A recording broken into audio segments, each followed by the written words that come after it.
Say I'm a first-time home buyer, how much money do I need to bring to the closing table? If you are a first-time home buyer, you're going to qualify for...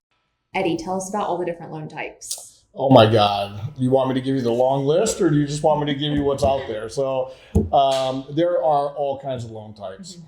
But basically, the most that we're going to talk about or that we're going to see that's out there is going to be the things that everybody knows about, right? Your VA, your FHA, your conventional. And then when you get into larger loan amounts, that's going to be your jumbo type of loans.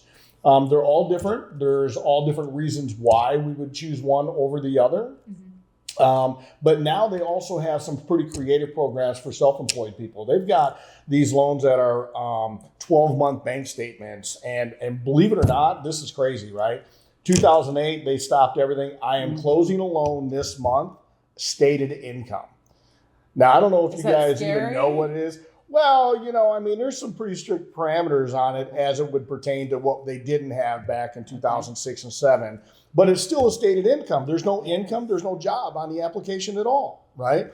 Stated income is a loan where they are not verifying your income. You're not even putting it on the application. You're not even going to put your job on the application or your job history. So you're just stating. They are stating. Well, basically, you're not putting anything at all. So what they're looking at in those types of loan programs, they're looking at your credit scores and they're looking at your assets. So you've got to have some good money down and you've got to have some money left over.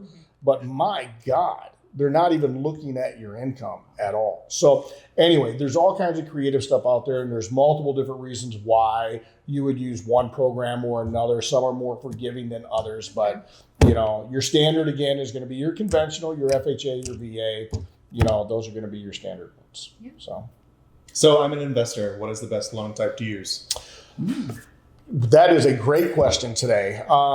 As an investor, you've got your standard way of doing things, right? Which is going to be, you're going to apply with your 2 years of tax returns, your W-2s, things like that. That would be your standard way of doing that. But they've got a new program that's out there that's called a DSCR. And it is a debt service program.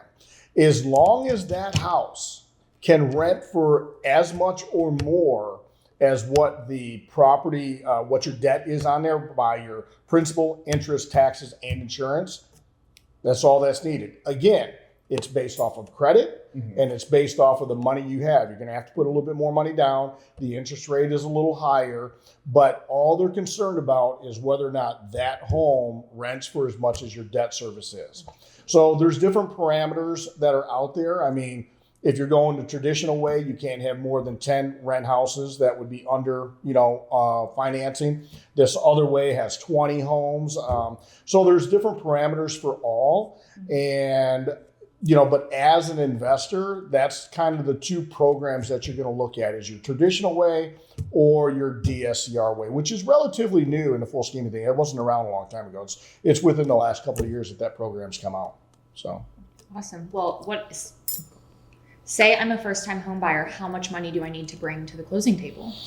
Well, to the closing table, for instance, if you are a first-time home buyer, you're going to qualify for a 3% down conventional loan. Okay. You can put 5% down if you wanted to, if you had it, or you can go FHA, which is a 3.5 or 3.5% down payment. Okay. Now, there are caveats to all of those. There are some 100% FHA programs, which will carry a second lien behind the down payment or for the down payment.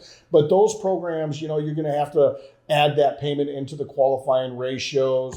A VA loan is a 100% loan. Okay. But as a first-time home buyer, what I'm going to do is I'm going to look at your overall income along with your debt and how much money you have. A lot of times, first-time home buyers, they've done such a great job at saving their money, getting their credit in line. They've done everything right, but they don't have the money to put the 20% down, which is not necessary. And it's kind of a false idea that you have to put 20% down to get rid of PMI, right? And that is the truth.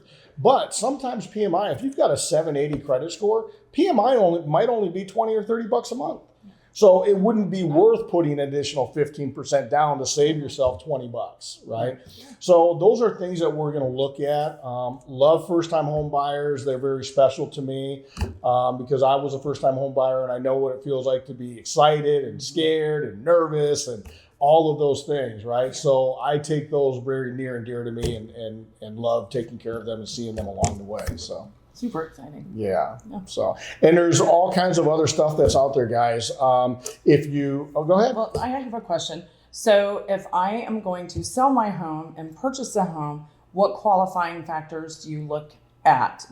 Do people have to sell their homes before purchasing? Sometimes yes, sometimes no, Okay. right? If you qualify with the income that you make with both payments, then the answer is no, Okay. right? Or you would be required to sell it. But on the outside of that, let's just say that you want to rent that home out, okay?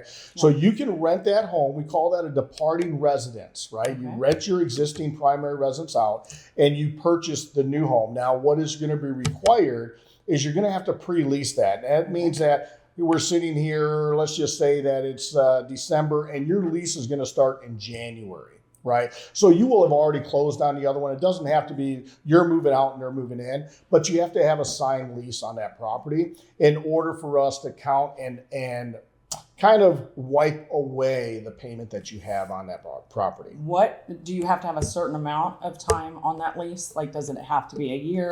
It does have to be a long-term Okay, lease. long-term It can't lease, be a okay. short-term. It can't be a That short-term. was It my has to be a question. long-term Okay, lease. okay. Yeah. So Makes sense.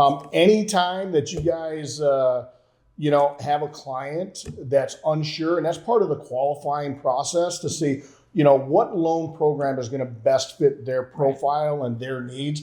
And it all comes down to whether or not, what kind of down payment they have. Do they have a down payment? Are they getting a gift? All of these are things that I have to kind of decipher through and figure out which program is going to work best for them.